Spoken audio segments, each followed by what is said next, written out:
أن الحمد لله نحمده ونستعينه ونستغفره ونعوذ بالله من شرور أنفسنا ومن سيئات أعمالنا من يهده الله فلا مضل له ومن يضلل فلا هادي له وأشهد أن لا إله إلا الله وحده لا شريك له وأشهد أن محمدًا عبده ورسوله صلوات الله وسلامه عليه أما بعد فإن خير الكلام كلام الله وخير الهدى هدى رسول الله صلى الله عليه وسلم أما بعد. The fact that we have a lot of young shabab here, we're off in the summertime, want to address a real critical issue that transpired recently, dangerous issue to be honest with you. But I want to take it back first to something that connects all of us to the issue. That is, we all believe in the prophets and the messengers in Islam. And we don't make any distinctions between them except the distinctions that Allah made concerning them. There are 5 major ones. Rasulullah sallallahu alaihi wasallam was the sayyid of all of them.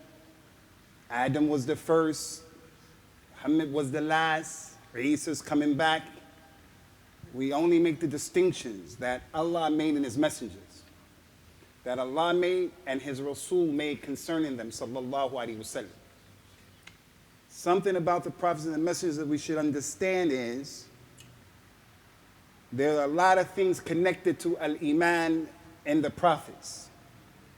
And from what we should know is every single prophet that came to his people, he came equipped with mu'jizat.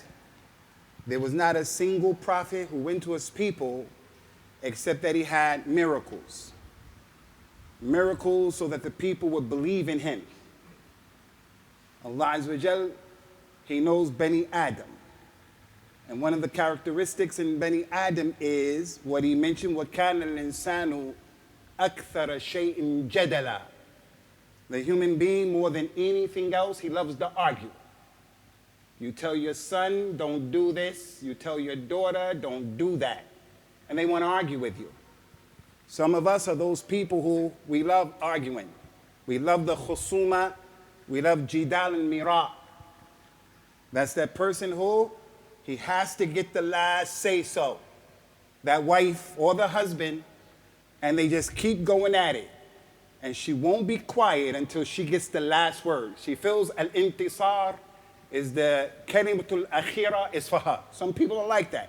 One of the worst qualities. That's one of the qualities of Bani Adam. You may think about your wife or a person who you know who likes to argue. You don't see yourself like that. But many people like to argue even if they don't see themselves like that, because in the deen, the person may have an opinion. He may have a right that he has, and his opinion is khati, is wrong. He's on something wrong. But when he talks and someone brings him the proof that what you're doing is wrong, he just wants to make jidal. He won't accept the truth. That's how most of the people are. وَكَانَ الْإِنسَانُ أَكْثَرَ شَيْءٍ جَدَلًا. So when the prophets come to their people with the haqq, the people are going to make mujadala. They're going to say, who are you? I have a PhD. Who are you? I have more children than you. Who are you? I have more money than you. Why did Allah choose Bani Hashim to give the Rasul, the Risalat of Rasulillahi sallallahu alaihi wasallam? That's Bani Adam. So many people from Quraysh rejected the da'wah of Rasulullah, who was the perfect human being. I'm not perfect. I stand before you, I can give a talk, a khutbah, a lesson, and I have taqsir in my tasawwur and in my understanding. I'm making a mistake. I may be too rough, too tough. I may be too soft. May be too loud, too quiet. Rasulullah wasn't like that. He was the perfect person. You would think anyone he stood in front of you and talked to you, you're going to believe him because of who he was and how he was. Not so, not Quraysh. Why did Allah make you the messenger? We're not accepting this from you. You're our nephew, you're younger than us, we got more kids than you. Who are you? Allah said in the Quran, Wallahu a'lamu haythu yaj'ala risala. Allah knows best where he should make his risala, risalata. Allah knows best who to give the Nabi, who to give the risala to, halal. That's not you just give it the program. So what did Allah do Azza wa Jal? Knowing Bani Adam, who he created, and he is a'lam bihim, he knows everything about them, he sent the best human beings. So that the human beings, when they listen to the Nabi, the hujjah is established against them. The Rasul won't do things wrong as it relates to people. So Allah gave them these mu'jizat so that the people can be convinced, in addition to his akhlaq, his ilm, his hikmah, his all of those things. In addition to that, he's bringing miracles for them to see.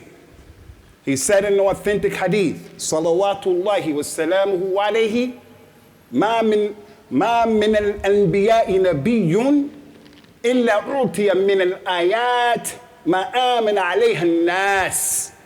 No prophet was ever sent, not a single one of them, except that Allah sent him with ayat, mu'jizat, that caused the people to believe. Now, if I gave a khutbah about the mu'jizat of the prophets and the messengers for na'immahu, so that those of us who are suffering from low iman, weak iman, read about those mu'jizat and imagine that you were there. But I'm not going to give you a khutbah about the mu'jizat. But from them is Ibrahim, the Khalil of Allah, who was put in the fire. And if you were a believer in Ibrahim, and he was put in the fire that was kindled, and he's in the fire standing or sitting, and he's just there looking, and it's not hurting him, and then he comes out of the fire, your iman is going to be raised up. Because you saw with your own eyes, that man was in the fire, and it didn't help him. It didn't hurt him. That's the Rabb and the Khaliq and the Ilah that we believe in. If you didn't believe in Ibrahim yet, you have to say, whoa, the man was in the fire. You have to bend down and touch his feet in respect. Not making ruku', not making sajda, but mustaslim lahu. Oh, wow, you are something different. So that was one of his many mu'jizat. Musa had 9. And from his mu'jizat, as the Prophet said, Musa was a man of color. He wasn't a white man. And this is not about asabi unsariya. This is about ilm and the tariq of al-Islam. Rasulullah said he was a man of color.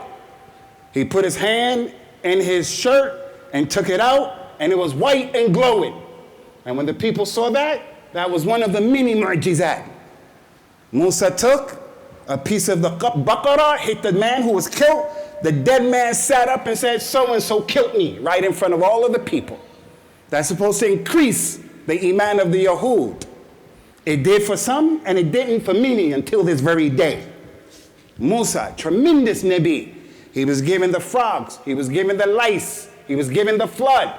And from those tremendous mu'jizat, his people were building the pyramids with difficult means. Pharaoh was killing them. But he took them from bondage, from Pharaoh. When they got to the Bahr al-Ahmar, and if anybody saw the Red Sea, it's not some little small lake like up in the Lake District. It's a sea. They're at the sea, nowhere else to go but the sea, and here comes Pharaoh. If Pharaoh fought his enemies, he came with chariots and horses and with weapons. Here, Musa and his people have nothing except al-Iman and Musa's staff, which was from his mu'jizat. And the Bani Israel said, hey, Musa, what are you doing? You brought us all out here, we're in trouble. He said, don't worry. Touch the water, and the water opened up. And every tribe went through the water. They got over there, Allah drowned Fir'aun. How can you after that have any kufr? How can you after that have any shak? That's an ayah, mu'jiza, that should cause a person to never miss salat, never do these crazy things that people do. And we can go on and on. And Isa ibn Maryam, the man was dead. Isa ibn Maryam gave him life. Bi-idhnillah. The man was blind, couldn't see back then. Couldn't see, couldn't hear. A man was akma, he was dumb. Isa ibn Maryam would touch the man, lo and behold, he can see, he could hear. He could get his intellect back. Those were mu'jizat. People during that time were sick. I don't know if they had cancer, things like that, rheumatism, arthritis, I don't know what they had. Isa ibn Maryam touched that person, and that thing would go away. And Isa ibn Maryam being a Nabi and a Rasul, not a demagogue, not like some of the imams, some of the Malvi Sahabs taking advantage of the people making istiqlal. He would always refer that back to Allah, not to himself, to Allah. And on and on and on and on and on. Yunus was inside of the well. Can you imagine? You're a Rasul, you're a Nabi, gets swallowed in the wall. He goes missing for some time. He comes back to the shore, comes out of the belly of the well and start walking to you. And you're going to have doubt about his Nabuwah. The people with weak iman, the people who love a jadal, they're going to say, nah, he wasn't in no well, man. I don't believe that. What is this kind of story? What kind of story is that? No, that happened. So those mu'jizat, they are there in order to increase the people's iman. So all of those prophets had it, all of them. And one of the mu'jizat that the prophets and the messengers had was the ability to foretell the future. Yusuf, salawatullahi wa salamuhu alayhi, used to have the ability to interpret dreams. Everybody has a dream. And the dreams that you have, some of them are a portion of prophecy. The dream you see doesn't make halal haram or haram halal, but it's possible that you are getting messages in your dream. Don't go to every Amr, Bakr, and Zayd for every dream and say, tell me what it means. And he says, give me 200 pounds and I tell you. And then he comes up with some cockamamie story about your dream. And anyone who interprets a dream for you, you can't say, wallahi, that dream is 100% correct. But it could be. Asa, rubbama, la'alla, it may be. So the people told Yusuf about their dreams. He said, this is going to happen. There's going to be a drought. This is going to happen. You're going to get your head. You're going to get killed. Tell them the future. That's what the prophets had the ability to do. Rasulullah sallallahu alayhi wa sallam being the last Nabi and the Rasul. And his fatra very, very long. We're almost what? Almost at 1,500 years since his hijrah. Allahu a'lam how long before Yawmul Qiyamah. No more prophets are coming. So his mu'jizat, some of them were doing his time, and many of them are doing the time that we live in. And the people will come after us, inshallah. So when a person has weak iman, I had a brother come here the other day. I can't even call him a brother anymore. I thought he was a brother when I met him. When I started talking to him, that man has disbelieved in Allah. He has doubt in al-Islam. As much as I hate to say that, but that's what he's on. Born and raised as a Muslim, but if you heard him talking that day, I didn't say you are now Muslim and excommunicated him, but I wouldn't give him salams until that man accepts Islam again. So a person like that suffered from weak iman, da'ful iman. Okay, it happens to everybody. What about those mu'jizat? If you looked at them that are happening today, you would know for a fact Rasulullah sallallahu alaihi wasallam has been sent by Allah Azza wa Jal. No doubt about it. From what he told us about that I want to mention today is that the Prophet told us sallallahu alaihi wasallam about the sad condition of the ikhtilaf that's going to hit this community right here in this masjid and in every other masjid. And I'm mentioning this so that you'll be warned, so that you'll not be a component, an individual who helps to make this thing happen. Instead, we have to be the people who disengage from it. Especially our children. Especially our children. One of the toughest jobs that we have at the madrasa here in Masjid al-Rahmah is that for the most part, we are babysitting some of your children who come. Some of the kids, they don't get any tarbiyah at home. The mother and the father are not giving them tarbiyah. They send them to the masjid to learn your religion. We try our best, but if the kid doesn't know manners from home, it's going to make our job more difficult. If you guys have teenagers, boys and girls, you need to look at your kid and understand and know what your kid is going through. So as it relates to these groups, some of the groups that are present today in our ummah, the Prophet told us about them by name and some by descriptions. He told us that our ummah is going to break up into 73 different sects. 73. How can we have 73 different sects and groups in this masjid? This one is Brawi, this is Deobandi, this is that, this is that. And we believe in different things. Allah revealed in the Quran, إِنَّ هَذِهِ أُمَّتُكُمْ أُمَّةٌ وَاحِدَةٌ وَأَنَا رَبُّكُمْ فَاعْبُدُونِي. This ummah of yours, it's only one ummah. It's not an African ummah, black ummah, white ummah, ummah of Arabs, ummah of the rich. It's an ummah that's one. And I'm your Lord, so worship me. One ummah. I'm your Lord. Your ummah is one, your Lord is one, your qibla is one, the Quran is one, the Rasul is one, the hadith is one. We're trying to get to Jannah. But in our ummah, we hate each other. He's from a different maslak, from a different masjid, and we hate each other. I'm talking about hatred. I'm not talking about al-bughd or kirahiyya. I'm talking about hatred. If the person died, he would be happy. Things to that nature. And I'm talking about religious people. But it's not hard to understand that, because some of us come from families and we share the same blood, and we have that in our families. Brothers and sisters don't speak, cousins don't speak, aunties, uncles, they don't speak. So in our ummah, the Rasul warned, don't you people fall into this. He said to his companions, in effect to us, لا ترجعوا بعدي كفارا يضرب بعضكم رقاب البعض. Don't become kuffar after I go. After I die, don't become a kafir. After you accept my risala, my deen, my dawah, don't become a kafir. How? We become a kafir, ya Rasulullah? By fighting each other, killing each other, striking each other's necks. Wallahi, just look at the Muslim world. But leave the Muslim world. We're talking about right here. I'm talking to myself.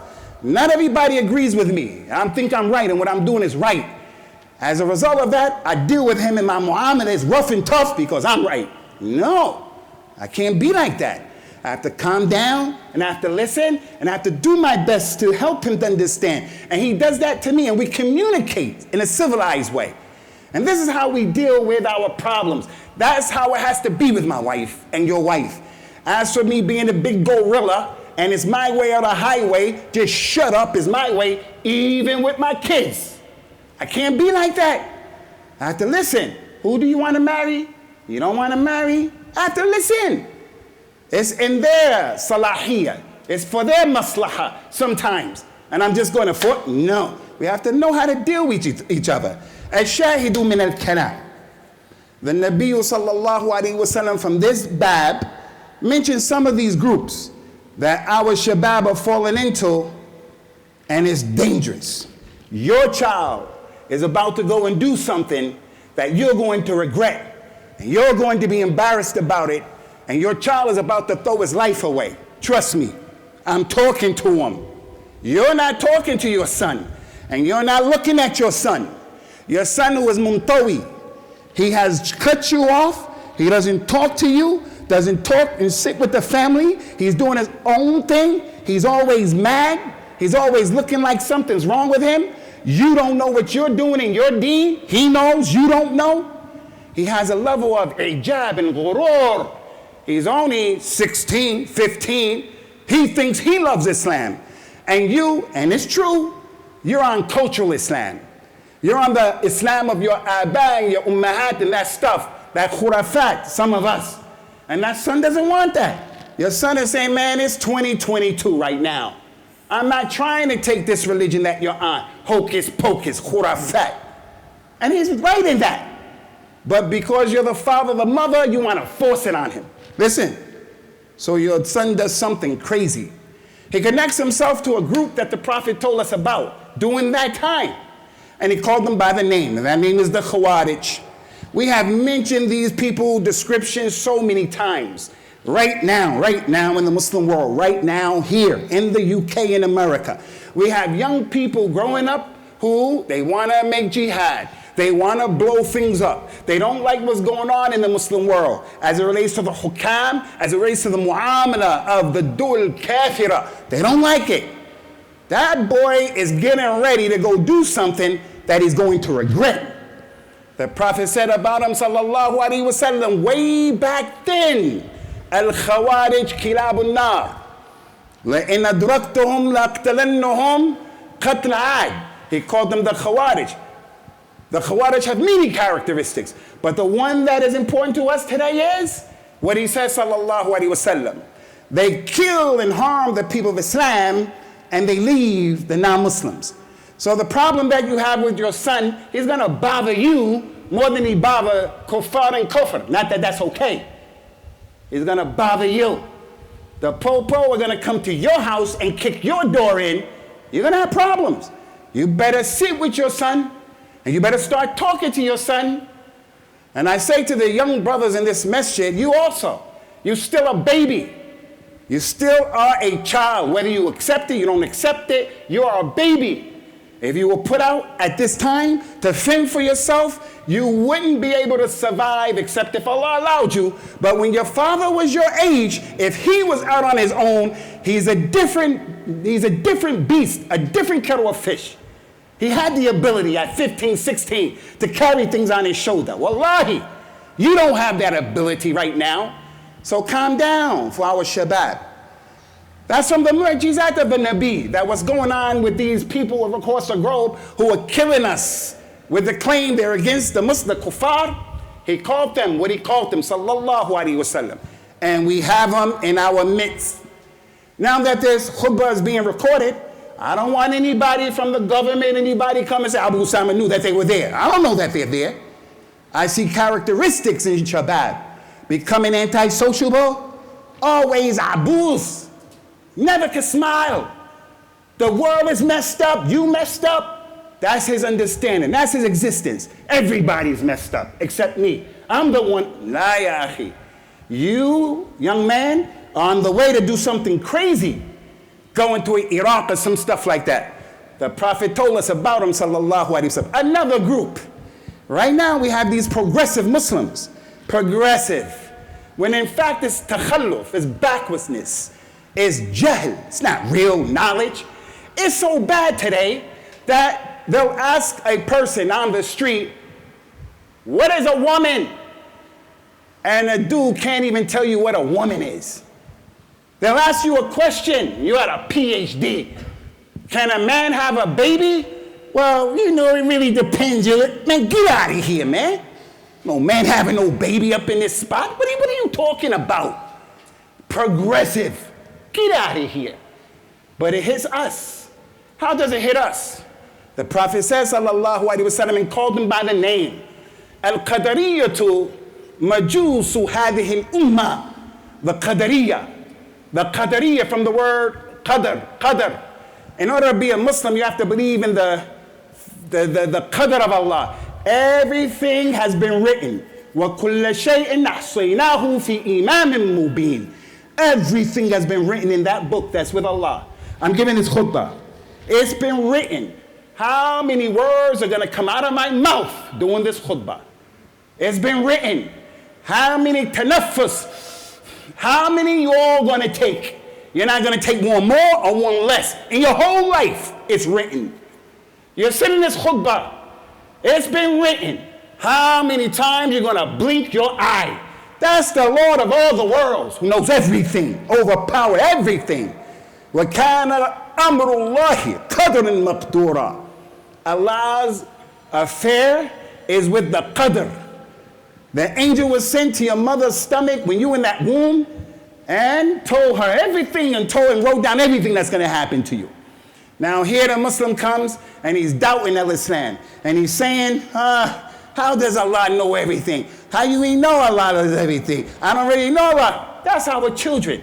That's your son on the internet. That's your son who goes to Leeds University. And he really thinks he is more than his reality because he's the first one in the university from the family. It is dangerous. You fathers and mothers, you have to sit with your kids. We have to sit with our children and find out what does he like? What is his real problem? The fact that he has a problem with you, it doesn't really mean he doesn't like you, he doesn't appreciate you. He thinks The man has something to say, as the Prophet said, sallallahu alaihi wasallam. He said, the one who has the problem, you oppressed him, he's the sahibu shat, lahu maqal. He went to the judge to complain. The one who's complaining, the defendant, he has a right to say what happened. He can't go there and just be quiet. It's his qadiyah. He has a right. He's the sahibu shat.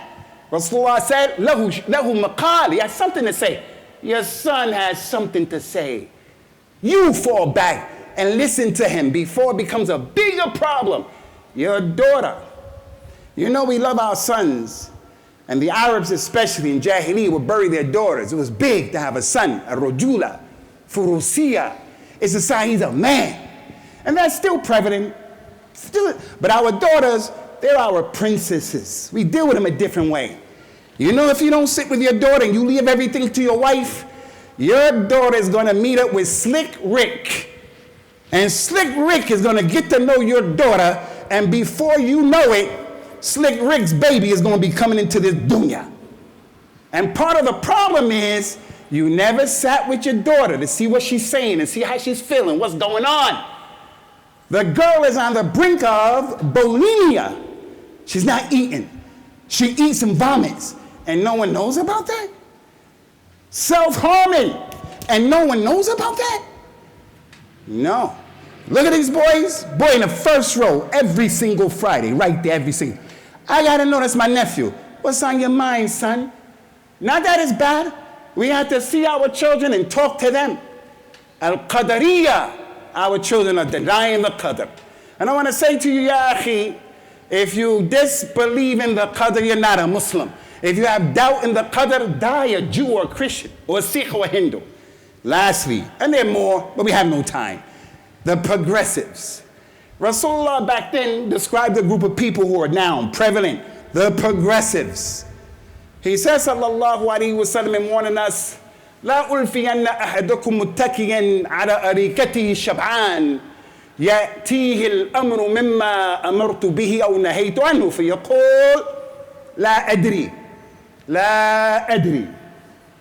ما وجدنا في كتاب الله اتبعناه. Don't let any of you Muslims be that individual who, after eating and you're just chilling out, you eat a lot, you're not a disciplined Muslim, but you're opinionated. You don't pray, but you're opinionated. You're a PhD, or you ain't even got to be a PhD, but the world has to hear what you have to say. You are a nominal Muslim, and you know you don't have knowledge about the religion, nominal knowledge, but you're very authoritative. Rasulullah said, don't any of you recline on your couch comfortable and you're full, and then something comes to you from my sunnah, something I told you to do, something I told you not to do. And then you say, well, I don't know, that sunnah, that hadith, I don't know. What you bring in the Quran, we'll follow it. I don't know about, that's our children today. You are not a Muslim if you don't know, you can't appreciate the position of the Sunnah of Islam. So what's the point here, and what's the story here, and what are we trying to get at? Nastahdifu this amr, and it is important. Our children, shababuna, our children, my children included, all of our children. Be a competent father, be a competent mother, be an individual who sits with your sons and have enough humanity, insaniya, and aql to sit down and say, my son, what's your situation? How do you feel? What do you think? Your son says, well, Dad, I want to go and get a knife and I want to check out. Nah, we're not going to let him do that. That's an extreme example. But if the son said, well, Dad, I don't want to work with you. Well, Dad, I don't want this. Well, Dad, I want to do this. Sit down and listen to the boy. Well, Dad, I want to marry that guy. Don't just say, no, we're from Mirpur and he's from Africa. No, don't do that. We got you ready for your cousin from Mirpur. No. And I'm all for, and I all agree that we have to have compatibility. I'm all for that. But that's where the boy's head is. That's where the girl's head is. Give them some time to explain. أقول قولي هذا وأستغفر الله لي ولكم ونسأل الله تعالى التوفيق والسداد. Alhamdulillahi hamdan kathira wa tayyiban mubarakan fi. For those young brothers, and they know who I'm talking about, slow down and pump your brakes, ya akhi. We have love for you, we have respect for you, but don't be of the people who throw themselves and destroy their own selves with their own hands. I think the vast majority of men who are in this masjid right here, I'll even say wallahi, the vast majority of the men in this masjid, you young brother, many of us thought that our fathers didn't know what they were talking about. Many of us thought that our fathers were old school, and we're the ones who new school, and we know what time it is. And I'm not talking about this watch. Nah, your father knew some things, and you would be well served to fall to the back and pump your brakes and listen to your dad. But you, the father, and I don't mean any specific father, I'm talking about Mu'tasim, I'm talking about Fulan, Ahmed, I'm talking about Bilal. I'm not talking about you per se because your son came to me. I'm talking in general. There has to be some tabadil, giving and taking between us and our children. Lastly, our daughters. Our daughters are a door from the abwab of al-Jannah. Any man who has one daughter, two daughters, three daughters, he raises her up, gives her good tarbiyah, marries her off, she'll be a hijab for him from the nar. Your daughter is an opportunity, just like salah, zakat, saum, hajj. So take it seriously. Take it seriously. Trust me, believe in me. I know people whose daughters came with slick Rick's kit. And you don't want to be that man. May Allah Azza wa Jalla protect us from those kind of kawadith, and may Allah Azza wa Jalla establish our hearts upon al-Islam and make us brothers in this religion, and make us those people, uqala, hukama, who have the ability to sit and talk and discuss with everybody. And may He prevent us from being the people of al-khusumat and al-jidal and al-mira in our deen and our dunya. Aqim as-salat yarhamakumullah.